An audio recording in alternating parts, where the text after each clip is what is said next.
इतिहास गवाह है कि अगस्त ही वो महीना है जिसमें भारत ने सदियों की गुलामी की जंजीरों को तोड़कर आजादी का सूरज देखा था। लेकिन यही अगस्त वो मनहूस महीना भी है जब अंग्रेजों ने बक्सर के युद्ध में जीत दर्ज करने के बाद मुगल सम्राट शाह आलम द्वितीय से एक संधि की और इस संधि के जरिए पूरे भारत पर अंग्रेजों ने अपना कब्जा जमा लिया। इसलिए इतिहास गवाह है कि इस खास एपिसोड में बात 12 अगस्त 1765 को हुई उस संधि की जिसने अंग्रेजों को भारत पर हुकूमत करने का लाइसेंस दे दिया। नमस्कार, मैं हूं अविनाश और आप देख रहे हैं अनकट।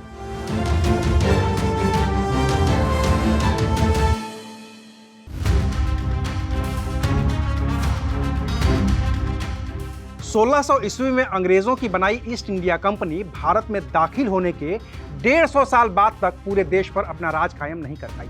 1757 में पलासी की लड़ाई जीतने के बाद अंग्रेजों ने बंगाल तक अपने शासन का विस्तार तो कर लिया, लेकिन वो पूरे मुल्क पर अपना कब्जा नहीं कर पाए थे। इतना ही नहीं, बंगाल जीतने के बाद अंग्रेजों ने जिस मीर जाफर को बंगाल की कमान सौंपी थी उसने भी अंग्रेजों को आंख दिखानी शुरू कर दी। तो अंग्रेजों ने मीर जाफर को हटाकर उसके दामाद मीर कासिम को बंगाल सौंप दिया और मीर कासिम मीर जाफर से एक कदम और आगे निकलकर पूरी तरह से अंग्रेजों के खिलाफ हो गया।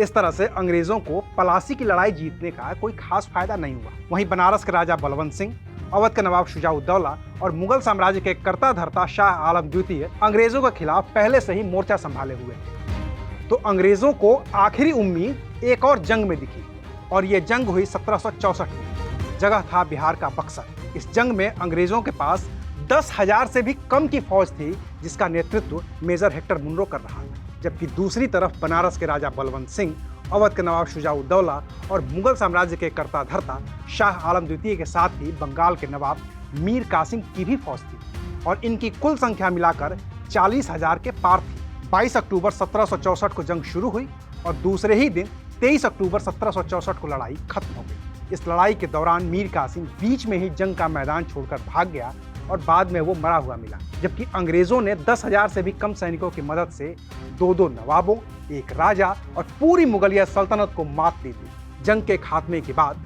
12 अगस्त 1765 को अंग्रेजों और मुगल बादशाह के बीच संधि हुई। अंग्रेजों की ओर से रॉबर्ट क्लाइव थे तो मुगल बादशाह थे शाह आलम द्वितीय, और इन दोनों के बीच जो संधि हुई उसे कहा जाता है इलाहाबाद की संधि, जिसकी शर्तों को लिखने वाले थे मुगलिया सल्तनत के लेखक एतमाउद्दीन।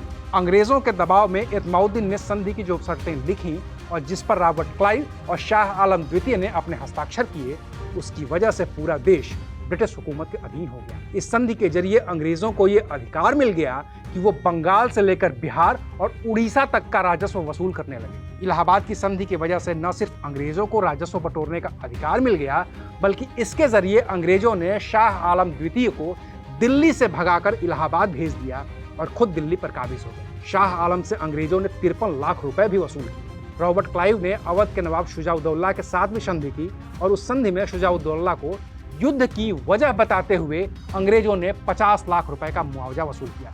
इस संधि ने अंग्रेजों को राजस्व बटोरने का जो अधिकार दे दिया था, उसकी बदौलत अंग्रेजों ने इतना पैसा कमाया कि पूरे हिंदुस्तान पर उनकी ही हुकूमत हुई। अभी 15 अगस्त को हम अपना 78वां स्वतंत्रता दिवस मना रहे हैं, लेकिन इस जश्न आज़ादी की तारीख से ठीक 3 दिन पहले वो तारीख भी पड़ती है जिस दिन हुए एक हस्ताक्षर ने पूरे हिंदुस्तान को अंग्रेजों का गुलाम बना दिया था। तो इतिहास गवाह है कि इस खास एपिसोड में आज के लिए बस इतना ही। फिर मिलेंगे इतिहास की एक नई गवाही के साथ। तब तक देखते रहिए अनकट। शुक्रिया।